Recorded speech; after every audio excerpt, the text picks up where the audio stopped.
As Maniyan ஜோதிடர். ஐயப்பன் வந்து சனியினுடைய ஆளு. சனிக்கு பரிகாரத்துக்கு ஐயப்பனை தான் வழிபடணும். சாஸ்திரங்களுக்கு சாஸ்தா.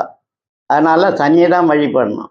சனி பிடிச்சவங்க 7 சபரிமலைக்கு போகலாம், சாஸ்தாங்கோவிலுக்கு போகலாம், இந்த மாதிரி எல்லா இடமும். அவங்களுக்கு வந்து இந்த பரிகாரம் ரொம்ப ரொம்ப நல்லா இருக்கும். இந்த சனி ரொம்ப மோசமாக இருந்து நமக்கு ரொம்ப தொல்லை கொடுக்கும்போது இந்த சனிக்கு ஒரு பரிகாரம் இந்த பரிகாரம் சொல்கிறது சாதாரணமாக சபரிமலையில் செய்கிறாங்க. சபரிமலைக்கு போனவங்களுக்கு தெரியும், அங்கே தேங்காய் மூடியில் தேங்காயை உடைச்சி அந்த ஒரு முறையில் நெருப்பு வச்சு கொளுத்துறாங்க.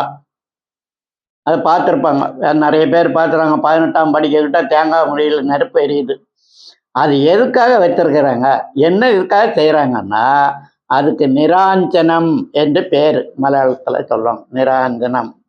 இந்த பரிகாரம் வந்து நம்ம இங்கேயே கூட செய்யலாம். இந்த நம்ம வசிக்கிற இடத்துல எங்கேயாவது சாஸ்தான் கோவில், ஐயனார் கோவில் இருந்தால் அந்த கோவிலுக்கு முன்னாடி தாராளமாக பண்ணலாம்.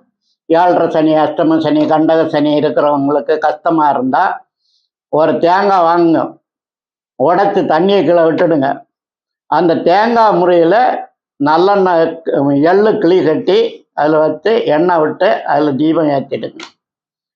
சுமாராக 45 நிமிஷம், 24 48 நிமிஷம் அது எரிய வேண்டும். இது எரியும் போது ஃபுல்லாகவும் நீங்கள் சனீஸ்வரனை பற்றி ஏதாவது ஒரு பாடல், சனீஸ்வரனுடைய சங்கடம் தீர்த்திடும் சனி பகவானி மங்களம் பொங்கிட மனமை திடுவாய் சத்தர வெந்தி சகாநரையில் இத்தகம் வாழ இன்னருள் தாத்தான்னு சொல்லுங்க. இல்லை வேறு சமஸ்கிருத சுலோகமானாலும் சரி, இல்லை எது உங்களுக்கு தெரியுதோ அந்த சனியை நீங்கள் ஒன்றும் தெரியலை, எனக்கு ஸ்லோகம் எல்லாம் தெரியாது அப்படின்னா ஓம் மந்தாய நமான்னு சொல்லுங்க. ஓம் மந்தாய நமா அப்படின்னு சொல்லிகிட்டே இருங்க.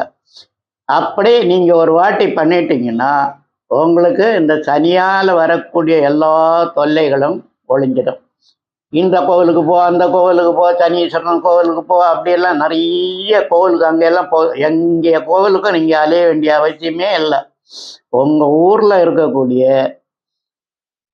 ஐயனார் கோவிலுக்கு முன்னாடி இந்த மாதிரி ஒரு தேங்காயை உடைச்சி 2 முறையில் எண்ணெய் விட்டு எள்ளு கிளி கட்டி அதை அந்த எள்ளுக்கிளியே வேணும்னா எந்த ஜாதகருக்கு தோஷம் இருக்கோ அவருடைய தலையை சுற்றி தலை ஒழிஞ்சு அதில் வைக்கலாம். வச்சு எண்ணெய் விட்டு எடுத்து குறைஞ்சபட்சம் 45 நிமிஷம் எரிய விடுங்க. எரிய விட்டால் உங்களுக்கு எல்லா தோஷமும் போயிடும்.